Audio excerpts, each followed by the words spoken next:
I came out of a dark time in college that God the Father just pulled me out of, and I was so grateful to be back in the church, in His love, in His sacraments.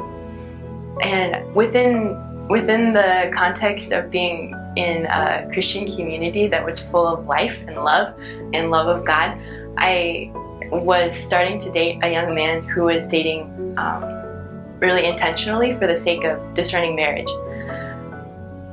He was so attractive to me because he was respectful, and he was fun, and he was athletic. But most of all, what I loved was that he loved God, and that he was seeking to become a saint. So that meant that God was at the center of our relationship. But one time when I was dating this guy, I was also in adoration.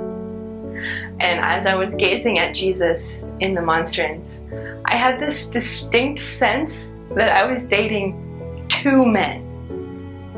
And I was just like, that's not fair to anybody.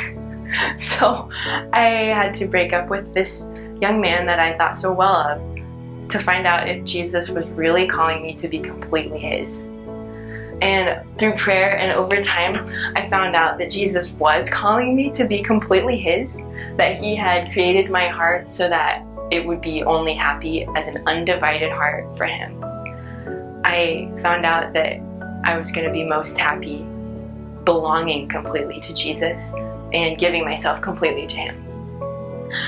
Then it was like, what do I do for a community? So I started going to talk to different communities and to call them, to write to them.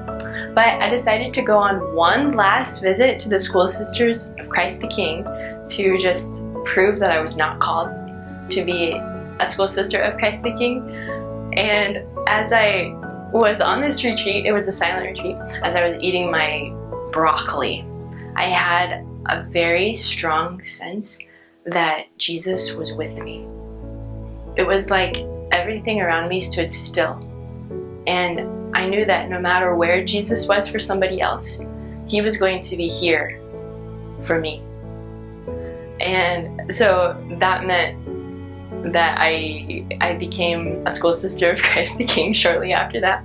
And since the gift of my life and my baptism, the gift of my vocation is the best thing that has ever happened to me.